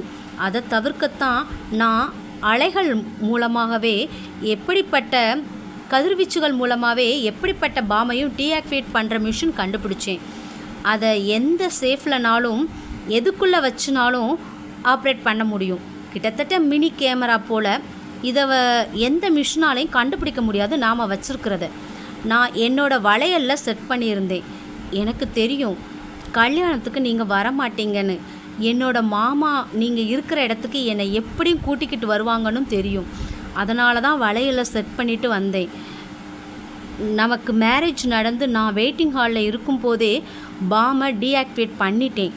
சரவணன் ராகுல் ஃபோன் கால் கடத்தப்பட்ட 2 விமானத்துக்கு உள்ளயும் ஆக்டிவேட் ஆகிறதையும் வேவ்ஸ் வச்சு கண்டுபிடிச்சிட்டேன். நான் எதிர்பார்க்காதது என்ன சாப்பாடு எடுத்துகிட்டு வர சொன்னது. இப்போ நீங்கள் என்ன செய்யணும்னு நீங்கள் தான் யோசிக்கணும். சரி மொழி, நீ எல்லாரையும் காப்பாற்ற எடுக்கிற முயற்சியில் உன்னையும் சேர்த்து காப்பாற்றிக்கோ. வெளியே நாங்கள் பார்த்துக்குறோம். நான் கார்த்திகேயன் சார்கிட்ட பேசிட்டு சொல்கிறேன். கார்த்திகேயன் சார் நாம் பேசுகிறத கேட்டுக்கிட்டு தான் இருக்காங்க. என்ன சொல்கிற மொழி? உங்கள் செல்லை பாருங்க என்றதும் கார்த்திகேயன் கையில் லைனில் இருந்தார். சார் என்று மித்ரன் ஃபோனில் அழைத்தான். சாரி மித்ரன், அவங்க எமோஷ்னலாக பேசுகிறதுல நமக்கு ஏதாவது வழி கிடைக்குமான்னு பார்க்கத்தான் என்று சங்கடத்தோடு கூற, பரவாயில்ல சார், இப்போ நம்மளோட பிளான் என்ன சார்? நத்திங் மித்ரன், உங்கள் மிஸ்ஸஸ் மட்டும்தான் எல்லாத்தையும் செய்யணும். வெளியே வந்ததும் விமானத்துக்கு வெளியே பயணிகளாக கலந்து வந்திருந்தாலும் எப்படியும் ஏதாவது ஒரு பயணியை பணயமாக பிடிச்சு மிரட்டுவாங்க. அப்போ அவங்க அசந்த நேரம் நெத்தி பொட்டில் கன்ஷூட் பண்ணி அவங்கள முடிச்சுடலாம். எஸ் சார், நாம் எப்போவும் அலாட்டாக இருப்போம். சரவண் ராகுலில் இந்த இடத்த விட்டு நீங்களே கேஷுவலாக அனுப்புகிற மாதிரி அனுப்பிடுங்க. இப்போதைக்கு யாருக்கும் எதுவும் தெரிய வேண்டாம். எப்படி அவங்களுக்கு சிக்னல் கொடுத்தீங்க என்று கார்த்திகேயன் கேட்டதும் விரலால் முதுகில் எழுதி காட்டியும் தாலாட்டு பாடியும் சிக்னல் கொடுத்ததாக கூறவும், தாலாட்டு பாடியா எப்படி என்றதும் பாடலை பாடி காட்டினாள். ஆரீராரோ ஆரீராரோ ஆராரிரோ ஆராரிரோ ஆராரிரோ ஆராரிரோ தாலாட்டு பாடுகிறேன் தங்கமே நீ உறங்கு, தாலாட்டு பாடுகிறேன் தங்கமே நீ உறங்கு. இருள் சூழ்ந்த மேகம் கலைந்திடவே என் பாட்டினிலே காற்று வரும். கண்ணே கண்டுகொண்டு நீயுறங்கு, காற்றினை கண்டுகொண்டு நீயுறங்கு. உன்னை சூழ்ந்தோர்க்கு புரியும் வரை கண்ணே நீயுறங்கு, என் பாட்டினை கேட்டே நீயுறங்கு. இரண்டின் நடுவே ஒன்றை நிற்க வைத்தால் எதிர்த்து நிற்போர் யாரம்மா? இரண்டின் நடுவே ஒன்றை நிற்க வைத்தால் எதிர்த்து நிற்போர் யாரம்மா? நான் பாடும் பாட்டு உனக்கு புரியுமா? ஆராரோ கண்ணுறங்கு ஆவாரம் பூவுறங்கு. ஏட்டினிலே படித்ததுண்டு சக்ரவியூகம் வகுத்ததுண்டு. எண்ணிக்கையில் நாம் இருக்க நம்மில் எண்ணில் அடங்குவோரை எதிர்க்க. எண்ணிக்கையில் நாம் இருக்க எண்ணில் அடங்குவோரை எதிர்க்க. காற்றாய் துணிந்து வா, தூரமில்லை கண்ணே. மேகத்தை களைத்திடவே நம்மிடம் வானமிருக்கு பெண்ணே. எச்சரிக்கை வரும் விழித்திரு கண்ணே, எதிர்த்து நிற்க நேரமிருக்கு பெண்ணே. எச்சரிக்கை வரும் விழித்திரு கண்ணே, எதிர்த்து நிற்க நேரமிருக்கு பெண்ணே. உணர்ந்து கொண்டால் தூங்கியபடியே உணர்த்துவாய் எனக்கு, உணர்ந்தவர் உணர்த்துவர் மற்றவருக்கு. ஆராரோ ஆரிராரோ ஆவாரம்பு தூங்கிடுமோ, தாளேலோ நான் பாட என் தங்கமே நீ தூங்கடியோ. வாழும் முறை நான் உரைத்தேன் வாழ்ந்திடவே நீ எழுவாய், வாழும் முறை நான் உரைத்தேன் வாழ்ந்திடவே நீ எழுவாய். ஆராரோ ஆரிராரோ ஆராரோ ஆரிராரோ என பாடி காட்டினாள். இருவருமே அசந்துதான் போனார்கள். அதற்கு பிறகு நடந்ததெல்லாம் உங்களுக்கு தெரியுமே என்று முடித்தான் கார்த்திகேயன். அத்தனை பேரையும் ஒத்தையா நின்று காப்பாத்தினா அந்த பொண்ணு. ஆனால் இத்தனை பேர் இருந்தும் அவள் ஒருத்தியை உங்களால் காப்பாற்ற முடியலையே என்று மத்திய பாதுகாப்புத்துறை அமைச்சர் கூறியதும் அத்தனை பேரும் தலைகுனிந்து நின்றனர். எனக்கு இப்போ கூட ஏதாவது அதிசயம் நிகழ்ந்து அந்த பொண்ணு பொழைச்சிட மாட்டாளான்னு இருக்கு. கடவுள் நம்பிக்கையே இல்லாதவையா நான், காதலே பிடிக்காதவன் நான், பந்த பாசம் உறவெல்லாம் பொய் இன்னு சொல்கிறவன். இன்னைக்கு அந்த பொண்ணு பொழைக்கணும், கடவுள்கிட்ட வேண்டுனேன், ஏதாவது அதிசயம் நடக்கணும். கழுத்தில் வாங்கின தாலி ஈரங்காயும் முன்னே அந்த பையன் அவளுக்கு காரியம் பண்ண வச்சிடாத என்று கடவுளை வேண்டிக்கிட்டேன். அவங்க காதலில் ஜெயிச்சு பல வருஷம் நல்லா வாழணும். தன்னோட அத்தை பொண்ணு அழக்கூடாதுன்னு விமான நிலையத்தில் ஆர்ப்பாட்டம் பண்ணி கல்யாணம் செஞ்சு வச்ச அந்த பையனோட பாசம் ஜெயிக்கணும். சொந்த பந்தம் இல்லாமல் வெளியே கதறி அழுகிறாங்களே அந்த பொண்ணை நினச்சி அத்தனை பேரோட கண்ணீருக்கும் கடவுள் ஒரு வழியை காட்டணும்னு நினைக்கிறேன்.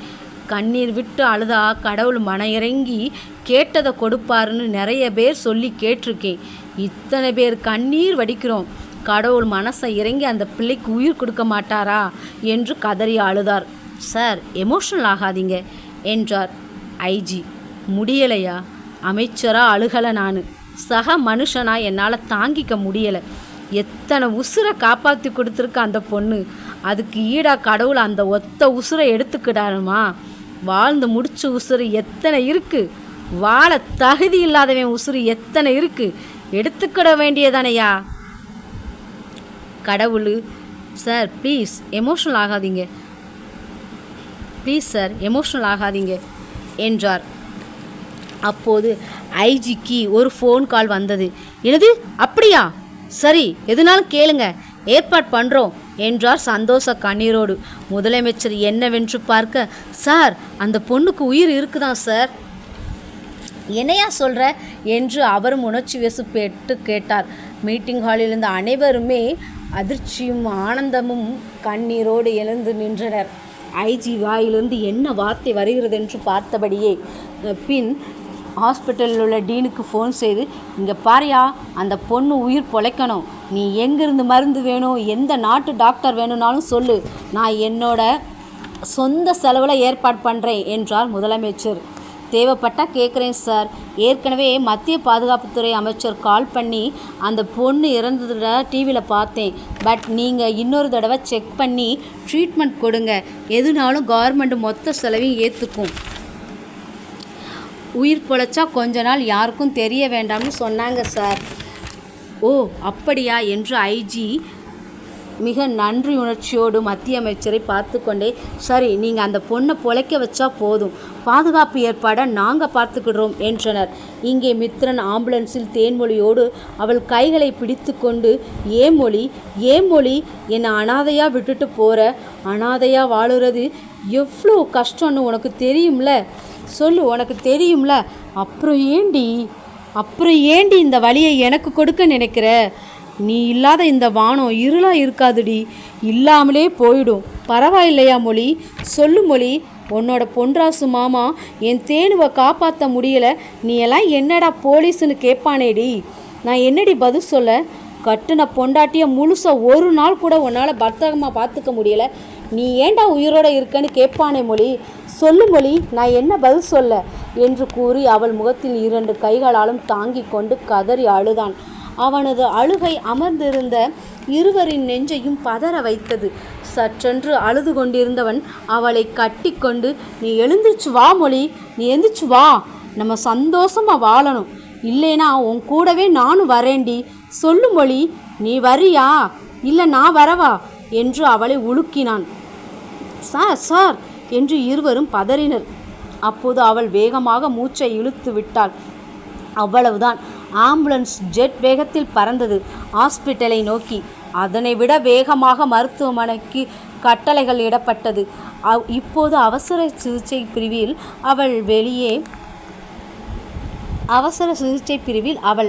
வெளியே இமைக்காது நின்று பார்த்து கொண்டிருந்தான் மித்ரன். மித்ரனின் ஃபோன் அலறியது. ஃபோனில் பொன்ராசின் எண் மிளிரியது. எடுத்து காதில் வைத்தான். பரதேசி உள்ளே விட சொல்லுடா என்று அழுது கொண்டே திட்டினான். என்று கட் செய்து வெளியே சென்றான். காவல் அதிகாரிகள் உள்ளே அனுமதிக்கவில்லை. வெளியே பொன்ராசு, அப்பத்தா, மித்திரனின் அப்பா, மணியரசு உள்பட மொத்த குடும்பமும் நின்று கதறி அழுது கொண்டிருந்தது. அனைவரையும் உள்ளே விட முடியாது என உணர்ந்து பொன்ராசு, அப்பத்தா இருவர் மட்டும் அழைத்து சென்றான். மாரியம்மாளோ, ஏயா ஏயா புள்ள முகத்தை கடைசியா ஒரு தடவை பார்த்துக்குறோம்யா, விட சொல்லியா ஐயா, பிள்ளைய ஒரே ஒரு தடவை கடைசியாக பார்த்துக்குறோம்யா, புள்ள உடம்ப கூறு போட்டு கொண்டு வந்து காட்டுவியா சொல்லியா, புள்ள உடம்ப கூறு போட்டு தான் கொண்டு வந்து எங்ககிட்ட காட்டுவியா என்று கூறி கதறி அழுதார்.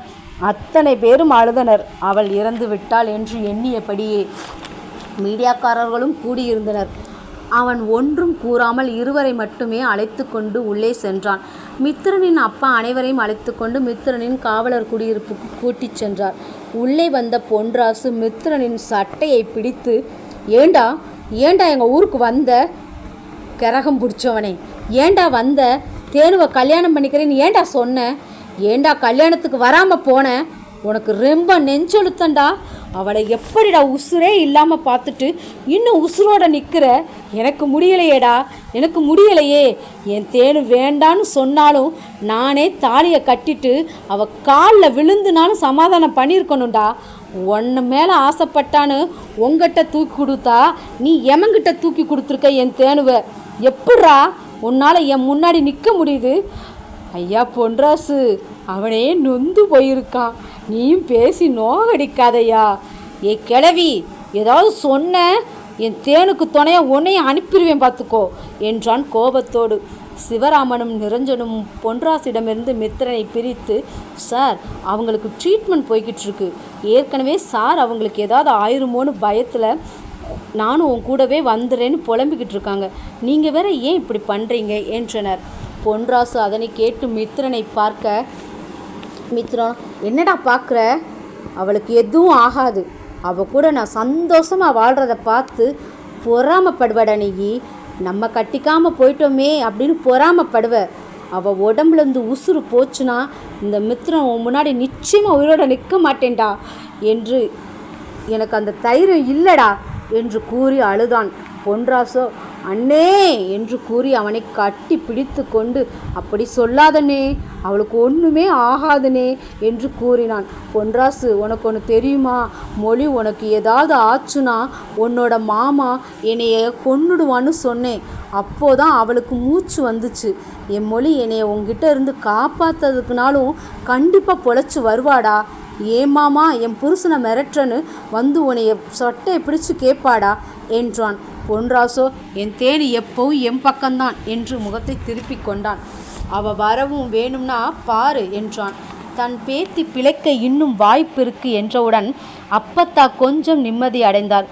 சிகிச்சை பிரிவிலிருந்து வெளியே வந்தவர், இங்கே பேஷண்டோட மாமா யாருங்க, அவங்க வந்து கொஞ்சம் பேசி பாருங்க. சிவராமனோ டாக்டரை பார்த்து, என்னாச்சு, அவங்களுக்கு ஏதாச்சும் இல்லை சார், அப்படி ஒன்றும் இல்லை சார், திடீர்னு சுயநலம் வருது, அப்போது மாமா அவங்கள ஒன்றும் பண்ணிடாதீங்க அப்படின்னு அப்படியே சொல்லிவிட்டு மயங்கிடுறாங்க, இதோட 4 டைம்ஸ் இப்படி ஆயிருக்கு. பொன்ராசு மித்திரனை பார்த்து முறைத்தான். உள்ளே சென்று பொன்ராசு தேன்மொழியின் காதருகே சென்றவன், இங்கே பார் கருவாச்சி, நீ மட்டும் நல்லபடியாக எழுந்து வரலை, உன்னோட போலீஸ்கார புருஷனை உனக்கு பக்கத்தில் உன்னைய புதைக்கிறதுக்கு முன்னாடியே புதைச்சிடுவேன் பார்த்துக்கோ என்றான். அவள் கண்களில் கருவெளிகள் உருண்டது, கை விரல்கள் கால் விரல்கள் அசைந்தன. அவனை வெளியே அனுப்பிவிட்டு சிகிச்சை அளித்தனர். வெளியே வந்த பொன்ராசு, ஏண்டா போலீஸ்காரா, என் தேனுவை என்னடா சொக்கு பொடி போட்டு மயக்க வச்சுருக்க, இந்த நிலைமையில கூட உன்னைய நான் எதுவும் செஞ்சிருவேன்னு பதறிக்கிட்டு கையை கால ஆற்றா என்றான் கடுப்போடு. இதனை கேட்ட அங்கிருந்த அனைவருக்கும் மெலிதாக சிரிப்பு வந்தது. சிகிச்சை பிரிவிலிருந்து வெளியே வந்த மருத்துவர், மித்ரன் சார், உங்கள் ஒய்ஃப் அபாய கட்டத்தை தாண்டிக்கிட்டாங்க, இனி உயிருக்கு பயப்படுற மாதிரி எதுவும் இல்லை, காயம் ரொம்ப பட்டிருக்கு, அதுக்கு ட்ரீட்மெண்ட் கொடுத்துட்ருக்கோம், இன்னும் 2-3 நாள் அப்சர்வேஷனில் தான் இருக்கணும், தென் வார்டுக்கு ஷிஃப்ட் பண்ணிக்கலாம் என்றார். அவன் அவரை கட்டி பிடித்து கொண்டு, தேங்க்ஸ் லாட் ஆஃப் தேங்க்ஸ் என்றான். பொன்ராசோ, கருமம் பிடிச்சவன், எப்போ பாரு ஆம்பளைங்களையே கட்டி பிடிக்கிறான், என்றான் முகத்தை அஷ்டகோணலாய் வைத்து கொண்டு. டேய் என்றான் மித்ரன். டேய், என் தேன் உன்னை காப்பாத்திட்டா, பொழைச்சுப்போ என்றான் பொன்ராசு. இவர்களின் உரையாடலை கேட்டு அங்கிருந்த அனைவருமே ஆச்சரியமாய் பார்த்தனர். நிரஞ்சனோ பொன்ராசை பார்த்து, ஏன் ப்ரோ, அவங்கள உங்களுக்கு அவ்வளோ பிடிக்கும்னா நீங்களே கல்யாணம் பண்ணியிருக்கலாமே என்றான். அவளுக்கு இந்த பொறுப்பு இல்லாத போலீஸ்காரனை தானே பிடிச்சிருக்கு. ஆனால் இவன் அந்த புள்ளைய பார்த்த நாள்லேருந்து அளவச்சுக்கிட்டே தான் இருக்கான் என்றான். மித்ரனுக்கு முகமே வாடி போனது. உண்மைதானே? அவர்களின் முதல் சந்திப்பு முதல் இப்போது வரை அவனால் அவளுக்கு வழிகள் மட்டுமே என்று எண்ணி நொந்து போனான். இதனை கவனித்த பொன்ராசோ, டே போலீஸ்காரா, ரொம்ப சீன் போடாத, சும்மா மொழி களின்னு கொஞ்சனா போதாது, இனிமேல் நல்லா பார்த்துக்கோ என்றான். சரி என்று தலையை ஆட்டினான். மீடியாவிற்கு அவளை வார்டிற்கு மாற்றிய பின் தகவல் தர சொல்லி மேலிடத்திலிருந்து உத்தரவு வந்தது. அவளுக்கு பாதுகாப்பும் பலப்படுத்தப்பட்டது. அப்பத்தாவை அழைத்து கொண்டு வீட்டிற்கு செல்லும்படியும் யாரிடமும் எதுவும் கூற வேண்டாம் என்றும் மித்ரன் கூறினான். ஐயோ, என் மொகரையே காத்து கொடுத்துருமே, நான் இங்கே இருக்கேன் என்றான் பொன்ராசு. அவர்களுக்கும் சரி என்றே தோன்றியது. யாரையும் மீடியாக்காரர்கள் பார்க்காத வண்ணம் காவல் அதிகாரிகள் பார்த்து கொண்டனர். அனைவரையும் பதற வைத்து கதற வைத்து மறுநாள் காலையில் கண் விழித்தாள். விழிகளாலேயே கணவனை தேடினாள். அதனை செவிலியர் பெண் கவனித்து வெளியே வந்து மித்ரனிடம், உங்கள் ஒய்ஃப் கண் முழிச்சிட்டாங்க, யாரையோ தேடுறாங்க என்றார். மித்ரன் உடனே பொன்ராசை பார்த்தான். எதுக்கு என் முகரை பார்க்குற? அந்த கருவாச்சி ஒன்னே தான் தேடுதான், போய் பாரு, பார்த்து தொலை. சே, எங்கிருந்துடா வந்தீங்க? அப்பாவும் மகனும் என்ன சொல்லி மயக்கி வச்சிருக்கியோ என்று அவன் பாட்டுக்கு புலம்பினான். சிவராமனுக்கும் அடிபட்டிருந்ததால் அளிக்கப்பட்ட சிகிச்சையின் விளைவாக உறங்கி கொண்டிருந்தான். நிரஞ்சன் பொன்ராசை சமாதானப்படுத்தினான். மித்ரன் உள்ளே சென்று தேன்மொழியை பார்த்தான். துப்பாக்கியை வைத்து கன்னத்தோடு சேர்த்து அடித்ததால் அவளால் பேச முடியவில்லை. அவள் பேச வாயை அசைக்க வலியில் முகத்தை சுணங்கினாள். மொழி, உனக்கு ஒன்றுமில்லை, காயம் ஆறட்டும், அப்புறமா நம்ம பேசிக்கலாம், இப்போ ஸ்ட்ரெயின் பண்ணாத. கருவாச்சி, இந்த நிலைமையில இவங்கிட்ட என்னத்தை பேச போகிற? பொணமாகி வந்து உன்னோட பாசத்தை அருவியாக பேசி கொட்டு, இவன் அதில் முங்கி மூச்சு அடைக்கட்டும் என்று மித்ரனின் பின்னாலிருந்து பொன்ராசின் குரல் கேட்டது. தேன்மொழியின் அருகில் வந்தவன், இங்கே பாரு தேனு, ஒழுங்காக டாக்டர் சொல்கிறத கேட்டு நடந்துக்கோ, அப்போ தான் சீக்கிரம் குணமாகும். நீ கஷ்டப்பட்டா இவனை போலீஸ்காரனெல்லாம் பார்க்க மாட்டேன், பார்த்துக்கோ என்று மிரட்டினான். அவள் சரி என்று கண்களை மூடி திறந்தவள் அப்படியே தூக்கத்திற்கு சென்று விட்டாள். இருவரும் வெளியே வந்தனர். நிரஞ்சன் இருவரையும் பார்த்தபடியே மித்ரனிடம், சார், உங்கள் 2 பேருக்கும் கொஞ்ச நேரம் ரெஸ்ட் வேணும், கொஞ்ச நேரம் தூங்கி எழுந்துச்சு ரெஸ்ட் எடுங்க, அது வரைக்கும் நான் இங்கே இருக்கேன் என்றான். இல்லை நிரஞ்சன், இருக்கட்டும் என்றான் மித்ரன். என்ன இருக்கட்டும்? வா, போய் கொஞ்ச நேரமாச்சும் தூங்குவோம், அதான் அவளுக்கு சரியாயிடும் டாக்டர் சொல்லிட்டாங்கல்ல, வா என்று இழுத்து சென்றான். நாட்களும் கடந்தது. 2 வருடம் கழித்து, மொழி, என்னோட கண்ணாடி எங்க? மொழி, என்னோட சாக்ஸ் எங்க? மொழி, ஷூக்கு பாலிஷ் போடலையா? மொழி, என்னோட ட்ரெஸ்ஸை அயன் பண்ணலை. மொழி, மொழி, எனக்கு பசிக்குது என்று கத்தி கத்தி மொழி மொழி என்று கூப்பாடு போட்டு கொண்டிருந்தான் மித்ரன். இவள் தன் 1 வயது மகனுக்கு சாப்பாட்டை எடுத்து பொன்ராசின் கையில் கொடுத்து ஊட்டச் சொல்லிவிட்டு அவர்களது அறைக்கும் ஹாலுக்கும் மாற்றி மாற்றி ஓடிக்கொண்டிருந்தாள். ஏ கருவாச்சி, நில்லு, இப்போ எனக்கு ஒரு உண்மை தெரிஞ்சாகணும் என்று முதல் மரியாதை பாணியில் கேட்டான். அப்பத்தாவோ, ஏ கிறுக்கு பயலே, அவளே புருஷனுக்கு வேலைக்கு அனுப்புகிற பரபரப்பில் இருக்கா, நீ வேற ஏண்டா என்றார். ஏ வள்ளி, அம்புட்டுக்கு நீ தான் காரணம், உன்னை அப்புறம் கவனிச்சுக்கிறேன், கவனிச்சுக்கோ என்றார் வள்ளியம்மை. பூசும்பு பிடிச்ச கிளவி, உன்னைய சூப்பு வச்சு குடிக்கலை பாரு என்று கூறிவிட்டு தேன்மொழியை பார்க்க அவளை காணவில்லை. அவன் திரும்பி அப்பத்தாவை பார்த்தான். அவள் அப்பவே புருஷனை வேலைக்கு கிளப்ப போயிட்டான் என்றார். மித்ரன் அறையை விட்டு வெளியே வரவும், ஏண்டா நீ என்ன பால் வடிக்காடா போகிற, உன்னை ஒரு ஆள் கிளப்பி விடணுமோக்கம் என்றான் பொன்ராசு. மித்ரனை பார்த்து கூடிக்கொண்டிருக்கும் போதே தேன்மொழி மித்ரனுக்கு சாப்பாடு ஊட்டிவிட இன்னுமே காண்டாகி போனான். ஏ தேனு, பச்சைப்படைக்கு ஊட்டி விடாமல் மலை மாட்டுக்கு போய் ஊட்டி விட்டுக்கிட்டு இருக்க, இங்கே பாருடா இந்த அநியாயத்தை, மகனே இங்கே பாரு, இந்த அநியாயத்தை பாரு, சித்தப்பன் உனக்காக நியாயம் கேட்குறேன், நீ அழாதடா மகனே. அவன் எங்கடா அழுதான்? அவன் என்னைய மாதிரியே சிரிச்சுக்கிட்டே உள்ளே அழுகுறான் இல்லடா மகனே என்று குழந்தையிடம் கூறவும் அதற்கு என்ன புரிந்ததோ என்று தலையை ஆட்டியது. எனக்கு கிறுக்கு பயிரை புள்ளைய அழ வச்சுடாத, உங்கள் அண்ணன் வேலைக்கு போகணும்ல. கடவுளே, இங்கே யார் சின்ன பிள்ளைன்னு தெரியலையே, எதுக்குடா மொழின்னு கூப்பாடு போட்ட? அதுவா, ஏன்னு உனக்கு இன்னும் கொஞ்சம் நல்லா கல்யாணம் ஆக போகுதுல, அப்போ புரியும். என்ன அப்போ புரிய? இப்போவே எனக்கு புரியுது. நீ என்னை வெறுப்பேற்றத்தானே இப்படி செய்கிற. முதல்ல வேலைக்கு கிளம்பி போடா எரும மாட்டு பயலை. தேனே, இவனுக்கு ரொம்ப இடம் கொடுக்குற. நீ பிள்ளைய கவனி. சரி, நான் தேனுவையும் பையனையும் என் கல்யாணத்துக்கு கூட்டுட்டு போகிறேன். டேய், அதுக்கு இன்னும் 2 வாரம் இருக்குடா. 2 வாரம்தான் இருக்குது, எதுக்கு 2 வாரம்னு இழுக்கிற? உனக்குத்தான் கல்யாணம் ஆக போகுதே, அப்புறமும் ஏன்டா என் பொண்டாட்டியை கூட்டிக்கிட்டு சுற்றுற? ஹலோ போலீஸு, இவ என்னோட அத்தை பொண்ணு, ஏன் தேனு. நான் பேசாமல் போகிற மாதிரி உன் பொண்டாட்டி கேட்டுக்கிட்டு அமைதியாக இருக்க மாட்டாடா. விளக்க மாத்தலே அடிப்பா. அடிப்பா நீயே சொல்லி கொடுப்ப போல. பாத்தியா தேனு, நம்மளை பிரிக்க பார்க்குறான் உன் புருஷன். பொறாம பிடிச்ச பையன். யாருடா பொறாம பிடிச்சவன் என்று கேட்டு பொன்ராசை அடிக்க துரத்தினான் மித்ரன். இந்த மகிழ்ச்சியோடு நாமும் விடைபெறுவோம். மித்ரனின் வானத்தில் தேன்மொழி எப்போதும் தேயாத வெண்ணிலாதான்.